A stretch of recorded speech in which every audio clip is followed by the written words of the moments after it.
palm colors and spreading misinformation on the internet is a recipe for driving traffic in today's world. Have you ever thought about why palm colors sit constantly on the internet, spreading misinformation about marginalized communities, especially their favorite, the black community? It makes you wonder what was really the purpose of civil rights movements if marginalized communities are still oppressed and facing discrimination in today's world. Some palm colors argue that black people have also significantly benefited from a sort of marginalization that they were inflicted with. They've created black-only universities and schools, including bars, that palm colors are not allowed to attend. Like, what in the world are HBCs and universities that talk about black history only for black people? Let's talk about it in today's video and leave your thoughts in the comment section about palm colors spreading misinformation and why the black community is their all-time favorite. Leave your thoughts in the comments as we begin and stick around for the breakdown discussion. That is the juicy part in today's video. Now, disclaimer, before some of you all get your feelings hurt, before you come at me talking about I am bringing attention to this page or I am sending people to this page and I should just ignore it, in the words of James Baldwin, I'm not your nigga. Whatever passive approach you want to take to dealing with racism, bigotry, continue to do that, because I didn't expect you to do anything differently. And everything I'm about to say is going to be a part of that video because I left this comment and I'm video responding to my own comment in that video. Let's get it. And this is from the video that they posted on their page, and you can see it's at 39,000 likes right now. And to watch bigots and race fall over themselves to play victim is hilarious in its absurdity. Only in America can an ethnic group have Black Awareness Month, Black Holiday, Black-only colleges, Black-only dating sites, Black-only bars and clubs, and turn around and call everyone else race. And in the comment section, they threw in Black-only television. You can't make this up. Oh, and I'm not trying to teach them anything they don't already know. It's just about enjoying the laugh at their expense. So join me. Let's laugh. Black Awareness Month, they're talking about Black History Month, wouldn't be necessary if your ancestors wouldn't have spent their educational endeavors on creating schools that intentionally left out the contributions of black and brown people to this country and the world in general, while you all were so busy colonizing our thoughts and ideas and stealing patents from us to claim these inventions that you use so readily as your own. But what do we expect? Next, Black Holiday. What holiday is black only? Christmas? The idea that somehow a white, blonde-haired, blue-eyed baby was born to a Middle Eastern couple that would grow up to be the son of God and be responsible for saving everybody. Sounds like white savior to me. Or maybe you mean Thanksgiving. The idea that a group of white people come from another country to a land they claim and they discovered that there were already people here, and then you engage in slaughter those people and then celebrate the slaughter of those people. But I digress. Moving right along. Black-only colleges. I assume you're talking about historical black colleges and universities that were granted by land grants because of the fact that black people were by law not allowed to attend PWIs at the time. Let's take a look at the racial breakdown of some of the most diverse historically black colleges in this country. Bluefield State College in West Virginia, with a 10.2% black population, a 0.2% Asian population, 1.2% Hispanic, 85.1% white, 0.1% American Indian, 2.6% international. West Virginia State University, 11.7% black, 0.4% Asian, 5% Hispanic, 60.8% white, 0.5% American Indian, 0.5% international. Kentucky State University, which is 19.8% white. Fayette State University in North Carolina, which is 16.6% white. Johnson State University in North Carolina, which is highly diverse. University of Maryland on the Eastern Shore, highly diverse. Delaware State University, highly diverse. Elizabeth City University in North Carolina, which is 14.3% white. Tennessee State University, which is 15.5% white. And even Xavier University in Louisiana is 4% white. Never in the history of HBCUs has it been codified in law that they will be segregated. You can't say the same about white universities and schools. Black-only bars and clubs, what universe are you living in? Like, where is these black-only watchable television shows at? Where are these black-only television companies at? Because BET is owned by Paramount Global Entertainment, and plus, none of those are restricted access to anyone.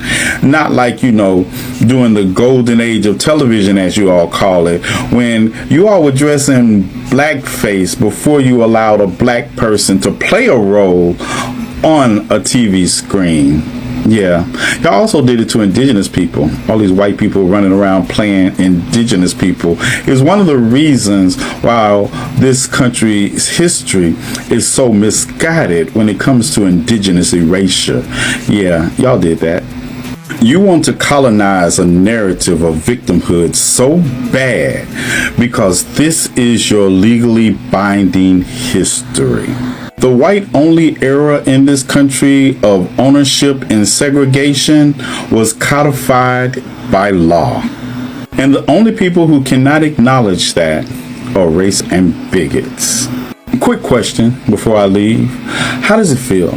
How does it feel knowing that you have to post your videos from behind a digital mask because you don't have the intestinal fortitude to stand and say anything you're saying with your whole chest?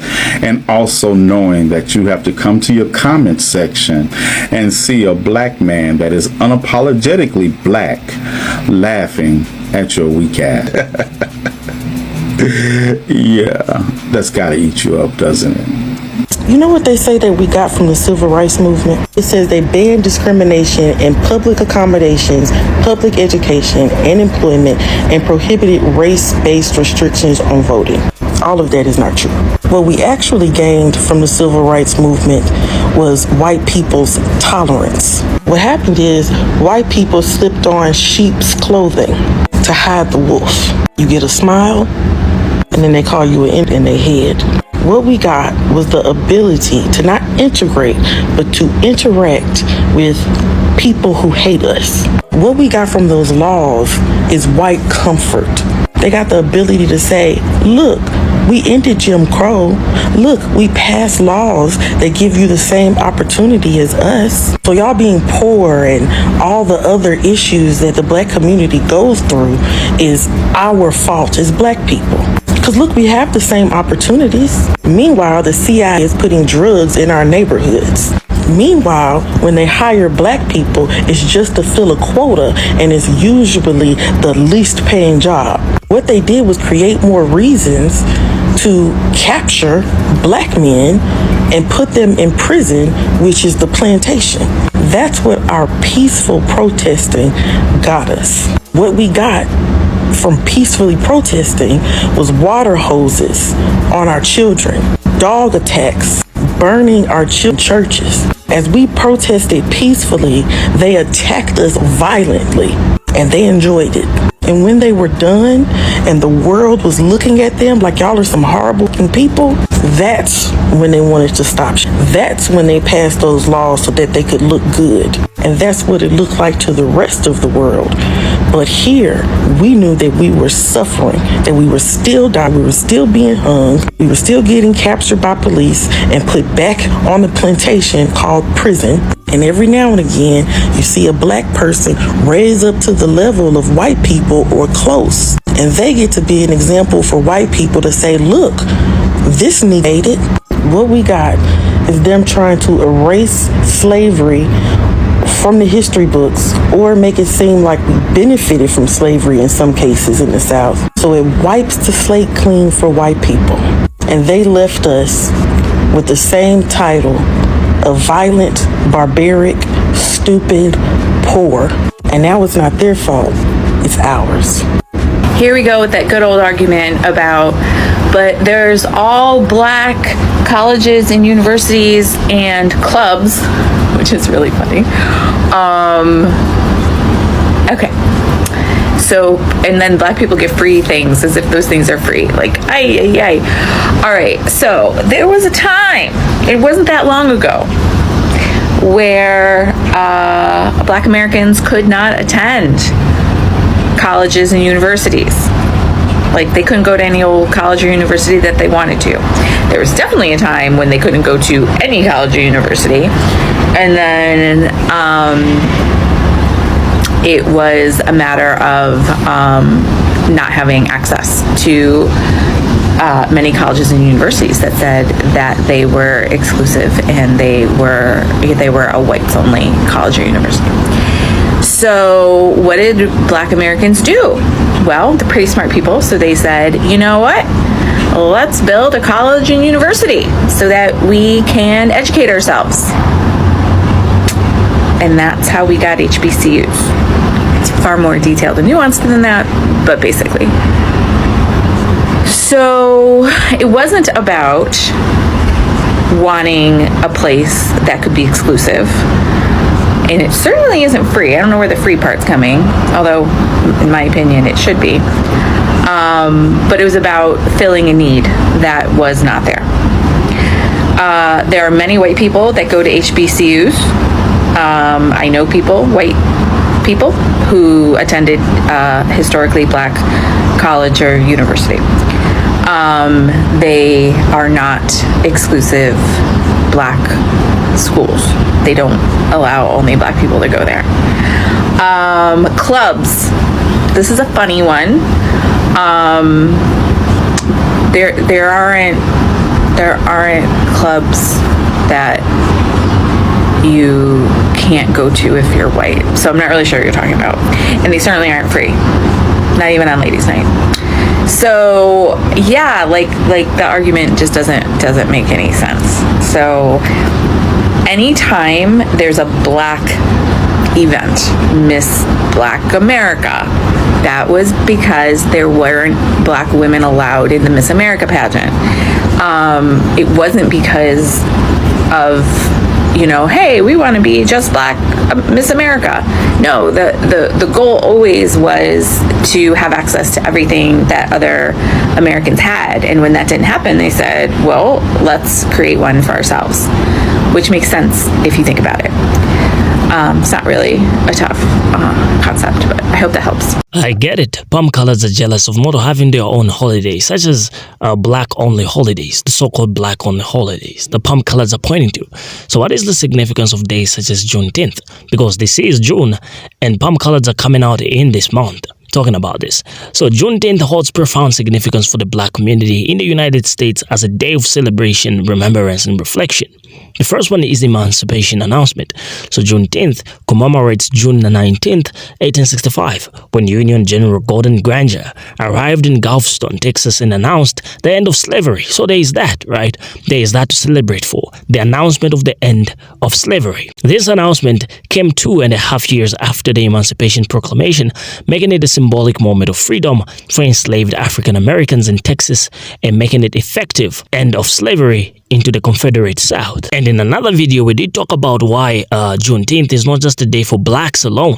It's also a day for palm colors to reflect on their ancestors' doings and atrocities that they committed to marginalized communities and how they can change to become better. The second thing is because of a symbol of freedom, right? So Juneteenth represents the liberation of African Americans from the brutal institution of slavery. It signifies the long-awaited realization of freedom and the beginning of a new era for hope, opportunity, and self-determination for Black communities.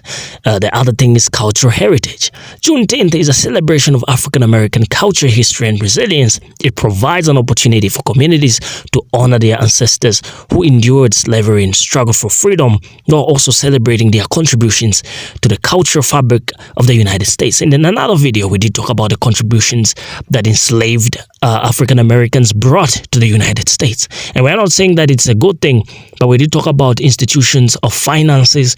We did talk about a lot of things that slavery did bring. The other aspect is education and awareness. Observing Juneteenth fosters education and awareness about the history of slavery and the ongoing struggle for civil rights and equality. It encourages dialogue about the legacy of systemic racism and the importance of combating racial injustice in all its forms. And palm-colored spread misinformation because of the aspect of jealousy, I guess. They don't have their own holiday to celebrate or commemorate, perhaps. Because when we look at the surveys, such as misinformation, in 2022 survey found that 14% of respondents in the US reported knowingly sharing misinformation online. This includes various types of misinformation, not limited to race and racial representations. In 2021, a report suggested that 28% of a survey respondents reported experiencing race-based harassment online. While this doesn't directly measure the spread of misinformation, it indicates a significant presence of race-related negative content. Specific communities such as the Black American community have been targeted with disinformation campaigns.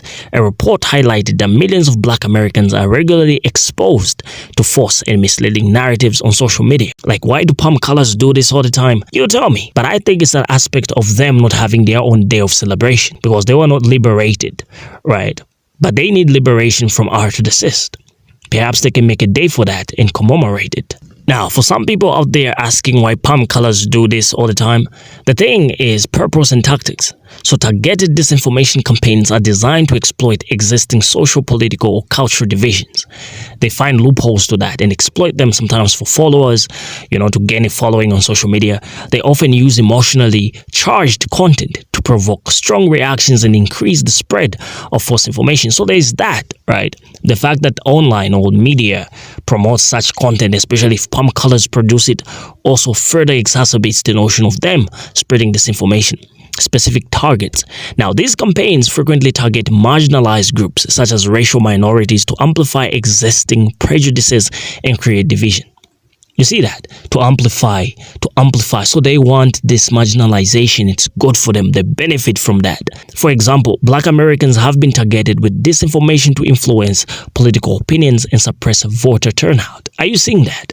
So there's a spread of misinformation here, right, to prevent Black people from participating in expressing their rights. The other aspect is social media platforms are the primary channels for spreading targeted disinformation due to their wide reach and their ability to quickly disseminate content. And the other aspect is because social media content doesn't take down palm color content. If you're palm colored, you're spreading misinformation, they rarely take down your video. Yeah, so they also do that because of that aspect. Algorithms can prioritize engaging content that inadvertently amplify disinformation. So combating disinformation, efforts to combat targeted disinformation include improving media literacy, promoting critical thinking, such as what we are seeing in this video and what we're doing, and implementing stricter regulations on social media platforms to identify and remove false content. Yeah, the last one, I guess, for palm coloreds, it's always out there, right? Palm coloreds have this superiority complex. Even when they create apps, they promote themselves. They promote each other's R2D and racial discrimination. Just take, for example, after Elon Musk took over Twitter and named it X, what did we see? We saw racial slurs and racial discrimination, as well as the spread of disinformation, especially to do with the Black community. It skyrocketed. Why? You tell me. But I think it's palm color entitlement. He advocates for it, spreads it, shares it, even allows channels or accounts there that are still thriving based on this niche, a discriminatory niche for the Black community and marginalized communities. So would you look at that? And that is the reason why we're always talking about Black people doing their own things, such as the HBCs that Black people established. That is a good move. And what we need now is more action and more activities from Black and people of African descent. I think that can bring freedom even to Africans in Africa who are still colonized in a modern day. Now, you leave your thoughts in the comment section and tell me what you think about today's discussion. I will see you in the next video. Thank you for vibing with our content. Like, share, and subscribe. Signing off for now.